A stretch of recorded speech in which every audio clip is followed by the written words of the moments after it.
માતા પિતા બાળકને સ્કૂલ સિવાય પણ અભ્યાસમાં સતત રહે, વધારેને વધારે શીખે તેવું ઈચ્છતા હોય છે. મોટાભાગે ટ્યુશન માતા પિતા રખાવતા હોય છે. આમ તો જોયું છે કે પહેલા ધોરણથી જ બાળક ટ્યુશનમાં જતું હોય તેવું પણ જોવા મળ્યું છે. તો ટ્યુશન ખરેખર રાખવું જોઈએ કે કેમ? અને જો રાખવું હોય તો કયા ધોરણથી રાખવું જોઈએ? આ બાબતે માર્ગદર્શન આપો સર. બિલકુલ. હું ટ્યુશનની વાત કરું એના પહેલાં જે આગળનો મુદ્દો હતો આપણે અભિવ્યક્તિનો, એમાં પણ કહું કે આપણે બાળક પાસે જેમ મેં પ્રવૃત્તિઓની તો વાત કરી, પણ એની સાથે સાથે આપણે જ્યારે શિક્ષણનો બહુ આગ્રહ રાખીએ છીએ. ખૂબ બધું ભણે, શાળામાં ભણે, ઘરે ભણે, ટ્યુશનમાં જાય, ખૂબ બધું ગૃહ કાર્ય કરે. એના કારણે બાળકને જે વિકસવાની જે છે ને તકો બધી અટકી જતી હોય છે. હું મારી દીકરીનો દાખલો આપું તો અમે એની શાળા પસંદ કરતા હતા. એ લગભગ 4 વર્ષની હતી અને બાલ મંદિરમાં એને જવું હતું. કારણ કે એકલું બાળક એટલે અમે ક્યાંક બહાર ગયા હોય ને ઘર તરફ વળીએ ને એને ખબર પડે ને કે આ રસ્તો ઘર તરફ જાય છે એટલે રડવાનું શરૂ કરે કે આપણા ઘરે નહીં, ત્યાં નથી જવું એમ એવું કે. એટલે પછી અમારે આમ તો અમે 6 વર્ષની ઉંમરે એને મૂકવા માગતા હતા, પણ અમારી પાસે વિકલ્પ ના રહ્યો એટલે અમે એને શાળામાં મૂકવાનું નક્કી કર્યું. અમે બધી જુદી જુદી શાળામાં ગયા.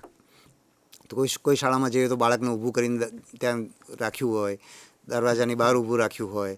શિક્ષક આમ અંગ્રેજી માધ્યમની શાળામાં ડોન્ટ ડુ વાળું બોલતા હોય. એટલે એવી બધી શાળાઓ સ્ક્રીન કરતાં અમે એક શાળામાં પહોંચ્યા. તો એ શાળામાં એ દિવસે બાળકો ખૂબ બધા મસ્તી કરતા હતા, કારણ કે એટલો સમર ડે ઉજવી રહ્યા હતા.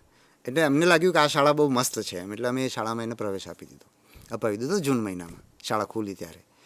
અને એને ઇવન એને જુનિયર કેજીમાં એડમિશન મળતું હતું, પણ એને નર્સરીના ટીચર બહુ ગમતા એટલે અમે નર્સરીમાં મૂકી દીધી. એટલે 1 વર્ષે બીજા બાળકો કરતાં મોટી છે ઉંમરમાં, એને સાથેના બાળકો કરતાં 1 વર્ષ મોટી હોય, પણ અમે તેમ કરી દીધું. અને અમને ઘણીવાર એમ પણ થયું કે આ 1 વર્ષ મોટું થઈ ગયું, પણ એનો ફાયદો એ થયો કે એનું જે પેલા બાળકને શીખતા જે વાર લાગે ને એને વાર ના લાગે. પણ એ આખી આડ વાત થઈ. પણ એવું થયું કે દિવાળી પર પછી દિવાળી વેકેશન પડ્યું, 21 દિવસનું વેકેશન. અને અમે એ જોયું કે 21 દિવસ પછી એનો જે લર્નિંગ કર્વ કહીએ ને એનો ગ્રાફ એકદમ ઊંચો થઈ ગયો. તો એની જે નાના બાળકમાં 4 વર્ષના બાળકમાં પણ શું ખબર પડે, 3.5-4 વર્ષના બાળકમાં, કે એના બધા જે શબ્દો બોલતું હોય, એ જે તર્ક કરતું હોય, આપણી સાથે દલીલો કરતું હોય, એ બધામાં એનો ગ્રોથ દેખાવા માંડ્યો 21 દિવસમાં. એટલે અમને ખબર પડી ગઈ કે પેલી શાળામાં જે રિસ્ટ્રિક્શન છે એના કારણે થઈને એનો ગ્રોથ અટકી ગયો. બરાબર. એટલે પછી અમે એને ડિસ્કરેજ કરીએ, નિશાળ ન જવાના બાના શોધીએ અમે. અને પછી અમારે એવું થયું કે ફેબ્રુઆરી મહિનામાં અમારી બદલી થઈ ગઈ. ફેબ્રુઆરીના પહેલા અઠવાડિયામાં જ વડોદરા ખાતે. એટલે પછી ફેબ્રુઆરીથી જૂન સુધી અમે નિશાળે જ ના મોકલી, કારણ કે એના માટે ગ્રોથની બહુ જ સારો અવકાશ હતો. બરાબર. એટલે એવું જ અમે પછી જ્યારે વડોદરા ગયા બદલી થઈને ત્યાંથી, તો વડોદરા અમે મોકલ્યા તો એ છે ને શાળામાં ચોપડી લઈને જ નહીં જવાનું. બરાબર છે. અને બાળકને એક પાનું આપે ચિત્ર દોરવા માટે, એમાં ચિત્ર દોરીને બાળક ઘરે આવે અને બાળકને વાંચવા માટે ચોપડી આપે, અને મા બાપને વાંચવા માટે ચોપડી આપે. બાળકને ABCD શીખવ્યું નથી કે આ કક્કો શીખવ્યો નથી, પણ વાંચવા માટે ચોપડી આપે, એટલે જોવા માટે ચોપડી આપે. તો એ શાળામાં એનો વિકાસ એવો કે આમ ઘરે આવે ને એટલે બોલવાનું બંધ જ ના થાય. મા પાપા એમ, મતલબ અમારા બંને માટે બંનેને સાથે કહેવું એટલે એક નવું એને એક્સપ્રેશન ઊભું કરી દીધું. તમે જે એક્સપ્રેશનની વાત કરો છો ને, તો મા પાપા એવું એક એક્સપ્રેશન થઈ ગયું, આખું નવું એક બને, જે સામાન્ય રીતે આપણે એક સાથે બોલતા ના હોય બાળકો. તો આ છે અભિવ્યક્તિની ફ્રીડમ એ શાળાની અંદર. પછી અમારી ભાવનગર બદલી થઈ, ત્યાં અમે કોન્વેન્ટ શાળામાં મૂકી, તો ત્યાં બધું બંધ થઈ ગયું.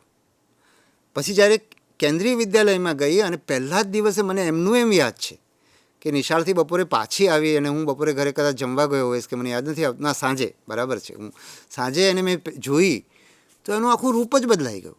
કારણ કે કેન્દ્રીય વિદ્યાલયમાં બધી એકદમ છૂટ. એટલે જ્યારે આપણે બાળકને આ ટ્યુશનની વાત કરીએ ત્યારે હવે ટ્યુશનની વાત ઉપર આવું તો મારે એ કહેવાનું કે બાળકને કોઈ વિષયમાં કાચું હોય, અને એ પણ 7મા 8મા ધોરણમાં, 6ઠ્ઠા 7મા 8મા ધોરણમાં, કે અને ક્યારેક એવું પણ બને કે 6ઠ્ઠા 7મા, હવે ખરેખર વિષય શિક્ષણ અથવા બાળકે શિક્ષણમાં ધ્યાન આપવાનો સમય 6ઠ્ઠા ધોરણથી શરૂ થાય થોડાક અંશે. અને કેન્દ્રીય વિદ્યાલયને તમે જુઓ ને, NCERTના પુસ્તકો જુઓ તો એમાં પુસ્તકોમાં ખરો ફરક જ 6ઠ્ઠા ધોરણથી પડે છે. એટલે એ વખતે તમને એવું લાગે કે કોઈ વિષય એવો છે કે જે બાળકને એક વિષય કાચો પડે છે, ત્યાં તમે એની ટ્યુશનની મદદ કરી શકો. બીજું ક્યારેક આપણે એવું થતું કે ત્યાં શિક્ષકો પણ, ઘણા શિક્ષકો નોલેજેબલ હોય પણ ભણાવી ના શકતા હોય, તો ક્યાંક શિક્ષકો કાચા હોય, ત્યાં તમે એ વિષય પૂરતું એને ટ્યુશન આપી શકો. બીજું, તમે જ્યારે ટ્યુશન આપશો ત્યારે પણ તમને ખબર પડશે કે તમે ટ્યુશન આપશો તો પણ અમુક વિષય એવા છે જેમાં બાળક સુધારો નહીં કરી શકે.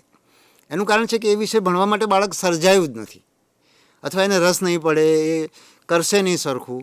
તો પછી એમાં તમે આગ્રહ ન રાખો, અને જે વિષય એ બાળક ભણવા માગે છે, બરાબર, એ વિષયો ઉપર તમે એને વધારે ધ્યાન આપો અને એ વિષયમાં એની કારકિર્દીની તક તમે ઊભી કરશો તો તમને વધારે એ બાળક બહુ એનું જીવન બહુ સરસ રહેશે અને એ વિષયમાં એ એકો થશે.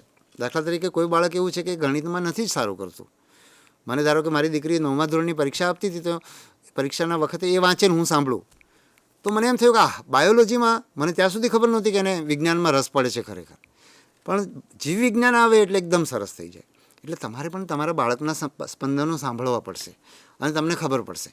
પછી ઇતિહાસમાં ધારો કે આજે સિવિલ સર્વિસની પરીક્ષા આપે છે તો એ બધા વિષયોમાં એનું બહુ સરસ કરે છે, તો એમને વહેલી ખબર પડી તમે એને 11-12ની અંદર પણ એને આર્ટ્સના વિષયો રખાવી શક્યા હોત. પણ એણે 11-12માં જે જીવ વિજ્ઞાન ને સાયન્સને એ બધું રાખ્યું ને એના કારણે બહુ લોજિકલ બહુ થઈ અને 12મામાં એને મેડિકલના માર્ક્સ પણ આવ્યા, છતાં એણે પછી મેડિકલ નહીં લેવાનો અમે લોકોએ બધા ભેગા થઈ નિર્ણય કર્યો સાથે રહીને, તો પણ એનાથી એને ફાયદો પણ થયો.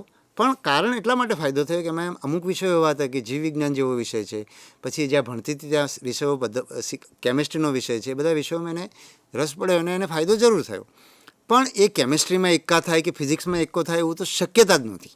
તો જો અમે એના 12મા ધોરણમાં એ જે મેડિકલના માર્ક્સ લાવ્યા એ બાયોલોજીના પ્રતાપે લાવ્યો, એના માટે ફિઝિક્સ ભણવું શક્ય નહોતું, મારા માટે પણ ફિઝિક્સ ભણવું શક્ય નહોતું. તો આપણે બાળકની મર્યાદા પણ આપણે સમજવી પડે અને ખાલી ટ્યુશનનું દબાણ કરીને કોઈ વિષય ભણાવવાનો આગ્રહ ન રાખીએ આપણે.